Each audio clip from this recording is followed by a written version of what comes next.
The fake throw. This first one is sneaky because by the time you realize what's happening, you've already lost a tower. The fake throw is when a player deliberately makes awful plays in the first minute, wasting elixir, missing placements, cycling cards randomly, to convince you they're a total noob. They'll even let you take their tower without putting up a fight. You're thinking easy 3 crown, free trophies, maybe they're playing on their little brother's account or something. Then suddenly, double elixir hits and they transform into an 8,000 trophy sweat who knows every interaction in the game. It's like they were downloading a software update this entire time, and now they're running Clash Royale 2.0.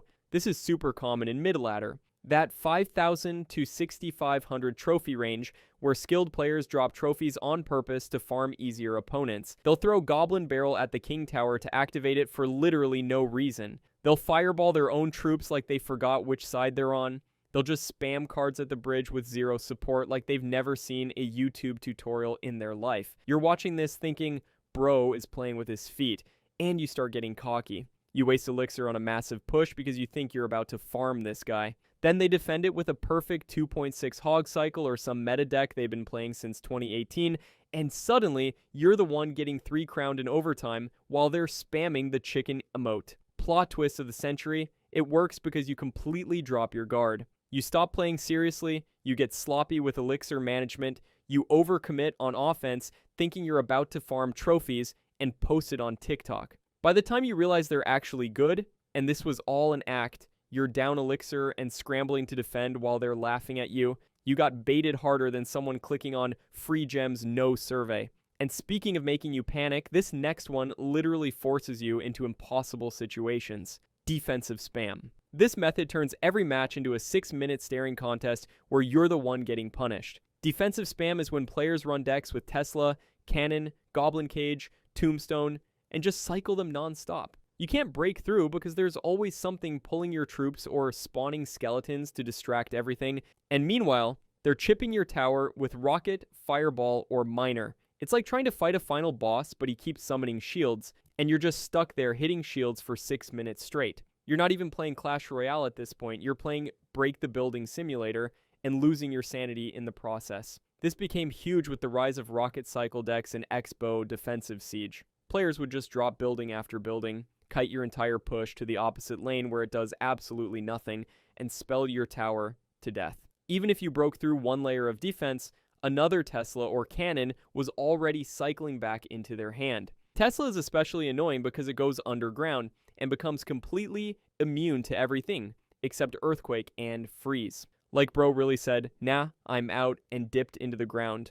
The evolved cannon is even more ridiculous. It literally drops 9 bombs when you place it down, 4 on your side and 5 on theirs, so before you even start your push, there's already explosions everywhere. It's like the 4th of July, but you're the one getting blown up. It's Ragebait because it's boring, slow, and frustrating. You're forced to be the one attacking because they have no win condition except spells. They just defend everything and spell chip your tower. And if you don't break through, you lose by chip damage over 6 minutes. It feels like they're not even playing the game, just stalling until you die of old age or give up to go touch grass. But this next one doesn't just stall, it makes you destroy yourself. Spellbait. This one's evil because every single choice you make is wrong. Spellbait means running Goblin Barrel, Goblin Gang, Princess, Skeleton Army, Dart Goblin, and Guards all in one deck. If you use Log on the Gang, then Barrel gets through and you're taking 1000 damage. If you use arrows on Princess to stop the chip damage, then Skeleton Army eats your entire push like it's an all-you-can-eat buffet.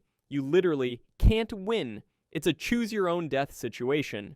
No matter what you pick, you're wrong. Classic Logbait has been a top-tier deck for years because of this exact mechanic. You're forced to choose which bait card to answer with your spell, and all the others punish you for that choice. Skilled bait players will track your spell cycle in their head like they're doing mental math homework, and know exactly when your log or zap is out of rotation. Then they drop Barrel at the perfect moment when you can't answer it. The evolved Goblin Barrel makes this even worse. It spawns 2 barrels when you throw it, 1 real barrel with 3 goblins, and 1 fake barrel with 3 decoy goblins that look identical. So you don't even know which one to target. You're just guessing and praying you got the right one. Like it's a 50-50 quiz question. It's Ragebait because it feels like the game is designed against you.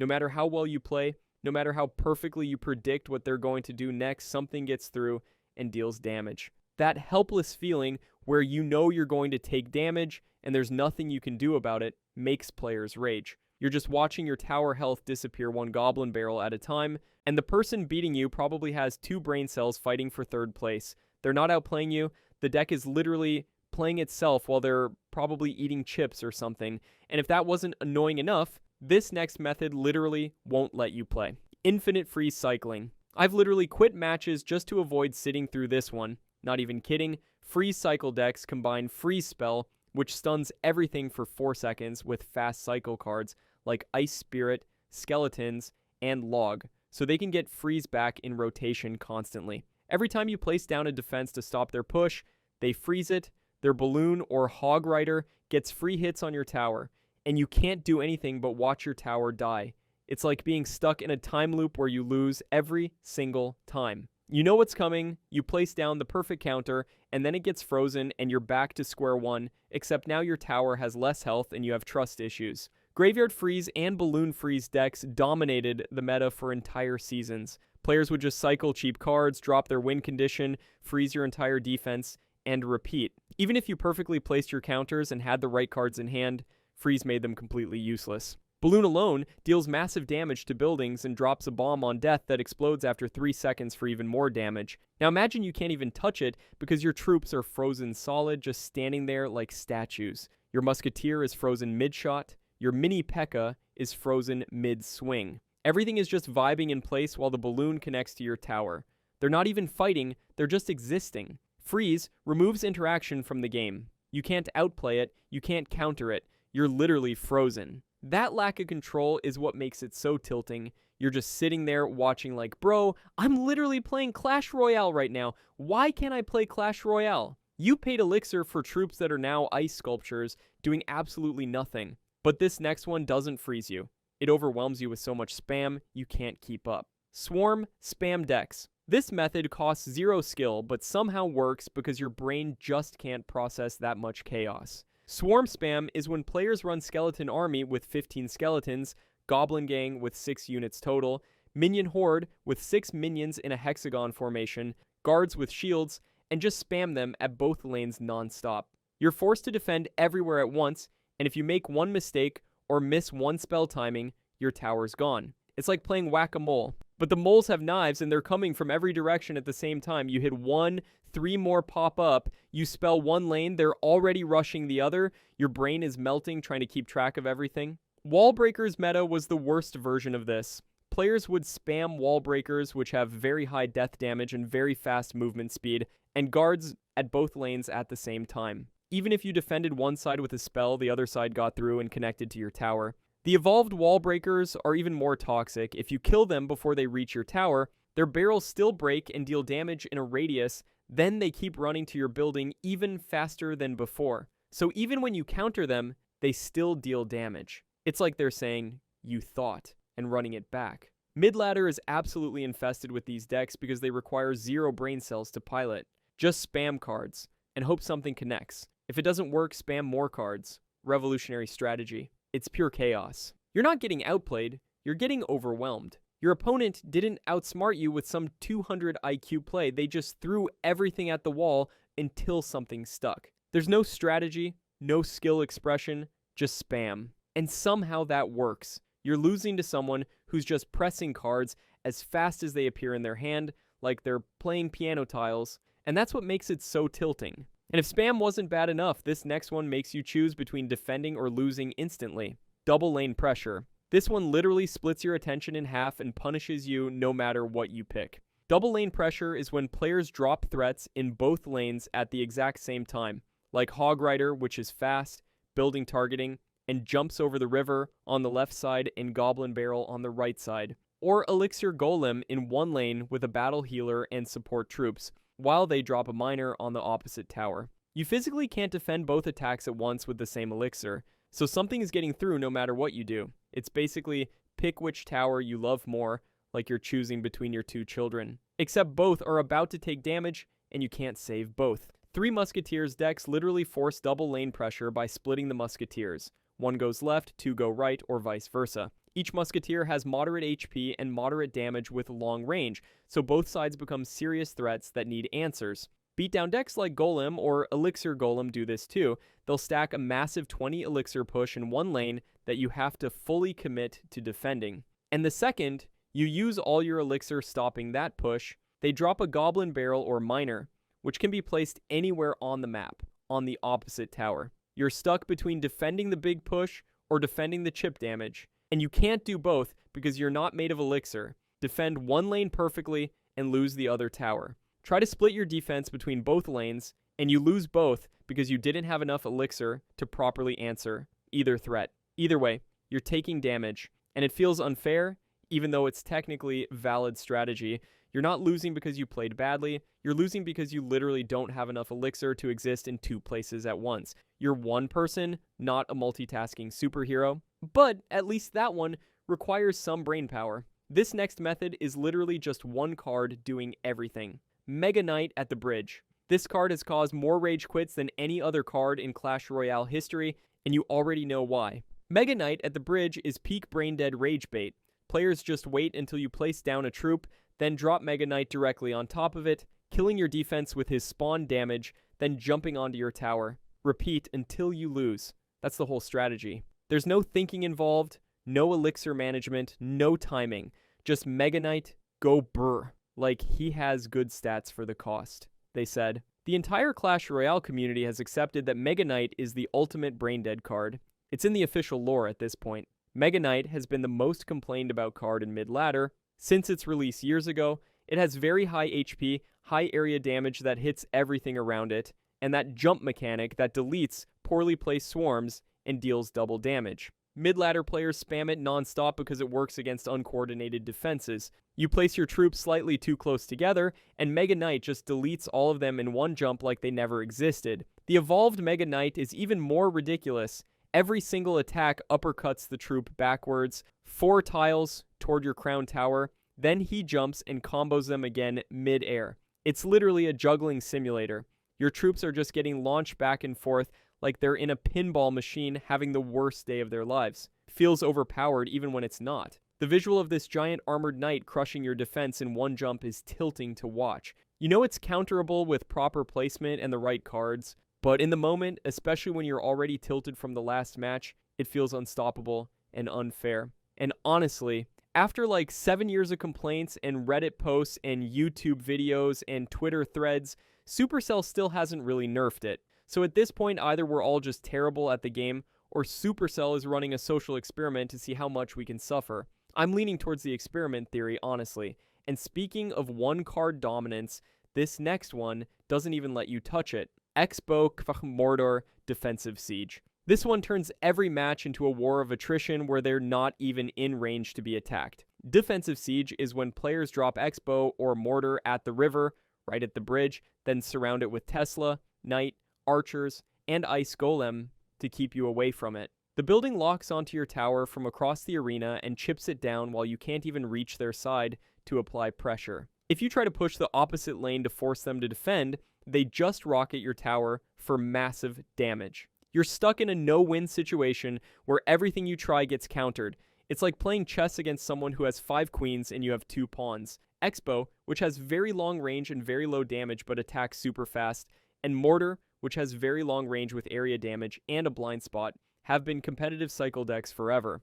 They're genuinely impressive to watch skilled players use. Content creators like Ken have basically made entire careers out of these decks. Watching them play is satisfying because they're so good at it, like watching a speed run. But facing them yourself is absolute torture. The evolved Mortar is even worse. It fires 20% faster than normal and spawns a goblin with each shot, so you're dealing with constant chip damage to your tower, plus troops flooding your side of the arena every 2 seconds. These decks require legitimate skill and game knowledge to play well, there's no denying that. But the experience of facing them is just watching your tower die slowly over 6 minutes while you can't break through layers of defensive buildings and kiting. It's like watching paint dry, except the paint is your tower health disappearing. It's Ragebait because it's slow, defensive, and passive. You're the one forced to be attacking the entire match because they have no real win condition except the siege building, and they just defend everything perfectly and let the building do all the work. It feels like cowardly gameplay, even though it's technically skilled and requires tons of practice to master. Like, bro, At least fight me in the middle of the arena instead of hiding behind buildings on your side for the entire match. Come out and throw hands like a real warrior. But this next method doesn't hide behind buildings. It just tanks everything you throw at it. Elixir Golem Spam. This deck was so broken when it came out that Supercell had to emergency nerf it twice in the same season. Twice. Elixir Golem Spam is when players drop Elixir Golem, which only costs 3 Elixir and targets buildings and splits into 2 Golemites, then 4 blobs when it dies, at the bridge. Then they stack Battle Healer, which heals everything around her when she attacks, Baby Dragon with area damage and high HP, and Night Witch behind it. It's just this massive ball of healing and splash damage that overwhelms you. Even if you manage to defend the push and kill everything, the Elixir Golem gives them back Elixir when it dies, 1 Elixir for the main body, 0.5 Elixir for each Golemite and blob. So they can just keep spamming pushes over and over. It's like fighting someone who gets a health refund every time you damage them. When Elixir Golem plus Battle Healer combo was first released, it had something like a 60% win rate, and completely dominated the meta for weeks. Everyone was running it. The synergy was absolutely insane. Battle Healer kept everything alive with her constant healing, Baby Dragon splashed all your defensive swarms, and Elixir Golem tanked everything while giving them Elixir back like a credit card reward. The evolved Baby Dragon makes this even worse because it releases a wind burst in a massive area that slows down all your troops while speeding up all their troops. So your defense is moving in slow motion like a dramatic movie scene, while their push is moving at turbo speed. Even after multiple emergency nerfs, it's still super annoying to face in mid-ladder because the healing is just ridiculous. It's Ragebait because it looks like a mistake at first. Who gives their opponent free elixir? That seems terrible, like intentionally throwing the game, but then you can't stop the healing spam push because everything stays alive and keeps getting healed, and suddenly you've lost a tower in 10 seconds flat. That wait, what just happened moment where your entire defense melts despite having the right counters is peak tilt energy. You did everything right and still lost. It's like studying for a test and still failing because the questions were in a different language. And if unstoppable pushes weren't enough, this next one literally resets all your counters. Electro Giant with Zap, Och, Freeze. This card is so rage-inducing that it's been nerfed like 5 times, and people still hate it with a burning passion. Electro Giant reflects damage back at enemies and stuns every troop or building that attacks it for half a second in a 3-tile radius around him. When you add Zap or Freeze on top of that to keep your counters disabled even longer, it becomes a walking fortress that just deletes your defense while tanking everything. Even tank busters like Mini P.E.K.K.A., which has extremely high damage and is literally designed to kill tanks, get stunned before they can kill it. It's literally designed to punish you for playing the game and trying to defend. Like, sorry for defending my tower, I guess. Electro Giant was immediately controversial when it was released, and the community absolutely lost their minds. That reflection mechanic means your own troops kill themselves by attacking it, and the stun means they can't even fight back properly. Players pair it with Tornado to group all your troops together in one spot, then the Electro Giant stuns everything at once, and they all die to their own reflected damage. It's like friendly fire, except it's not friendly at all. Supercell has nerfed its health, nerfed the damage reflection, nerfed the stun radius, changed its cost from 8 elixir down to 7 elixir, and it's still frustrating to face. The whole community was making memes about it being the most toxic card Supercell ever released. Reddit was on fire for weeks. People were threatening to uninstall. You place down a counter troop to stop it, and that troop gets stunned and dies to its own reflected damage. That backwards logic, where defending actually makes you lose faster, is infuriating. You're basically helping them win by trying to stop them. The only real counter is to not attack it, but then it just walks to your tower and destroys it anyway. You literally can't win. It's a lose-lose situation disguised as a card, but at least you can try to defend that. This last method just ignores your defense completely. Rocket Cycle Plus, Defensive Masteries. This is the ultimate rage bait because you literally can't stop it. You just watch your tower disappear 500 damage at a time. Rocket Cycle is when players run decks with Rocket, which costs 6 elixir and deals very high damage in a small radius with Knockback, Tornado, Tesla, Cannon, Ice Wizard that slows movement and attack speed and spawns with an area slow effect, and just defend every single push you make while rocketing your tower on cooldown. They don't need a win condition like Hog Rider or Balloon. The rocket is the win condition. 10 rockets equals a dead tower. You can't stop a spell. You can't block it. You can't outplay it. You just watch it happen like you're watching a cutscene in a video game that you can't skip. Expo defensive decks with rocket backup are the most famous version of this strategy, and players like Ken have perfected this playstyle to an absolute science. It's like watching a PhD thesis on defense. These players defend everything, and I mean everything. You can't break through their Tesla cycling because it goes underground and becomes immune. You can't push opposite a lane because they tornado your troops into the King Tower activation range, which gives them another tower to defend with. They cycle back to rocket, hit your tower, and slowly your health drains. Even if you're up elixir, even if you're outplaying them mechanically and making perfect reads, they just need to land enough rockets, and you lose. The entire strategy is survive and spell. That's it. There's no skill expression in terms of offense, just perfect defense and patience. It's like watching someone play the world's most boring game and somehow winning. It's Ragebait because it's completely uninteractive. You can't counter a spell. You can't outplay a spell. You can't do anything except watch your tower's health drain roughly 500 damage at a time, and there's literally nothing you can do about it except hope you can out-damage them before they get their 10th rocket off. It's like slow death by 1,000 cuts, except it's like 12 cuts. You're not losing because you got outplayed. You're not losing because they made better decisions. You're losing because they pressed the rocket button 10 times over 6 minutes and had good defense. That's it. That's the whole game. Now go watch this video next to see the worst Clash Royale decks that should honestly be illegal.